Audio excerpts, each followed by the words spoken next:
Health ടിപ്സിലേക്ക് ഏവർക്കും സ്വാഗതം. ഇന്ന് നമ്മളിവിടെ പറയുവാൻ പോകുന്നത് കോണ്ടം അഥവാ ഗർഭനിരോധന ഉറകളുടെ ഗുണങ്ങളും അത് ശരിയായ രീതിയിൽ എങ്ങനെ ഉപയോഗിക്കണം എന്നുമാണ്. നമ്മൾക്ക് എല്ലാം അറിയാവുന്നതുപോലെ കോണ്ടം എന്ന് പറയുന്നത് ലാറ്റക്സ് അഥവാ പ്ലാസ്റ്റിക് നിർമ്മിതമായ ഒരു ഉറ ആണ്. ഇത് രണ്ട് തരത്തിൽ ലഭ്യമാണ്. മെയിൽ കോണ്ടംസ് അഥവാ പുരുഷന്മാരുടെ ഉപയോഗത്തിനായിട്ടുള്ളതും അതുപോലെ ഫീമെയിൽ കോണ്ടംസ് അഥവാ സ്ത്രീകളുടെ ഉപയോഗത്തിനായിട്ടുള്ളതും.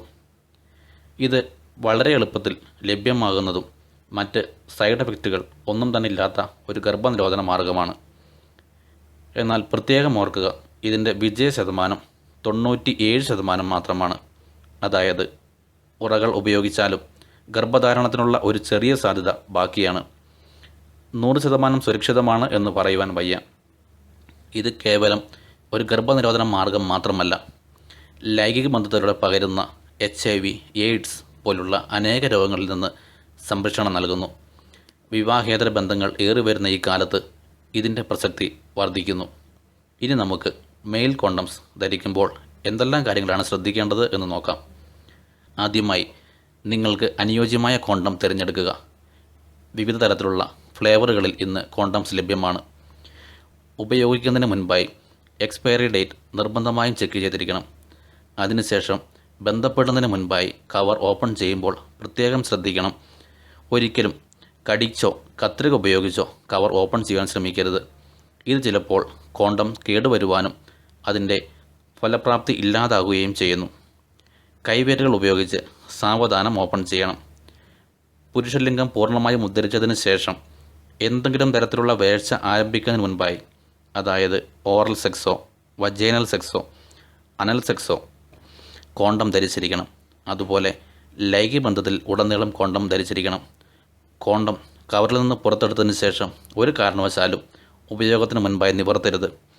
കോണ്ടത്തിന് കാഴ്ചയിൽ നിപ്പിളിന് സമാനമായ ഒരു ഭാഗമുണ്ട്. അതിന് റിസർവോയർ എന്നാണ് പറയുന്നത്. അത് പുറത്തു വരത്തക്ക രീതിയിൽ ലിംഗത്തിൻ്റെ അഗ്രഭാഗത്തായി വയ്ക്കുക. അതിനുശേഷം പതിയെ ലിംഗത്തിലൂടെ പുറകിലേക്ക് റോൾ ചെയ്യുക. പ്രത്യേകം ശ്രദ്ധിക്കുക, നിങ്ങൾ ഉപയോഗിക്കുന്ന കോണ്ടത്തിന് റിസർവോയർ അഥവാ മുൻപിലുള്ള നിപ്പിൾ പോലുള്ള ഭാഗം ഇല്ലാത്തത് ആണ് എങ്കിൽ 2 സെൻറ്റിമീറ്ററെങ്കിലും ഒരു ഗ്യാപ്പ് ഇടുക. ഇത് സ്ഖലനത്തിന് ശേഷം ശുക്ലം കളക്ട് ചെയ്യാൻ സഹായിക്കും. അതുപോലെ നിങ്ങൾ അഡീഷണലായി ലൂബ്രിക്കൻ്റ് ഉപയോഗിക്കുന്നു എങ്കിൽ വാട്ടർ ബേസ് ആയിട്ടുള്ള ലൂബ്രിക്കേഷൻ മാത്രം ഉപയോഗിക്കുക.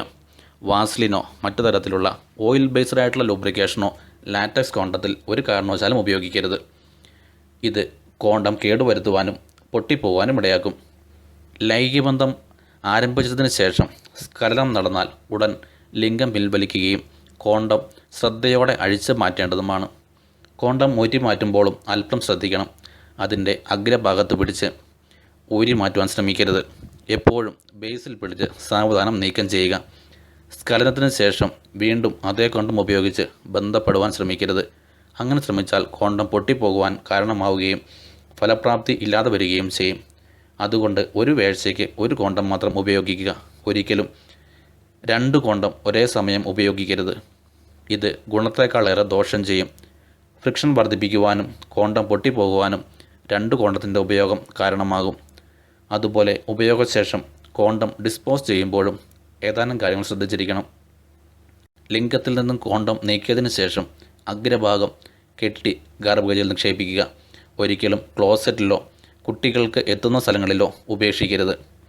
ഇതിനെല്ലാം ഉപരി ജീവിത പങ്കാളിയോട് വിശ്വസ്തത പുലർത്തുവാൻ ശ്രമിക്കുക. അങ്ങനെ ആരോഗ്യമുള്ള കുടുംബവും സമൂഹവും ഉണ്ടാകട്ടെ. നിങ്ങൾക്ക് ഈ വീഡിയോ ഇഷ്ടപ്പെട്ടാൽ ഷെയർ ചെയ്യുവാനും ലൈക്ക് ചെയ്യുവാനും മടിക്കരുത്. കൂടുതൽ പുതിയ വീഡിയോകൾക്കായി ചാനൽ സബ്സ്ക്രൈബ് ചെയ്യൂ. Thank you for watching this video.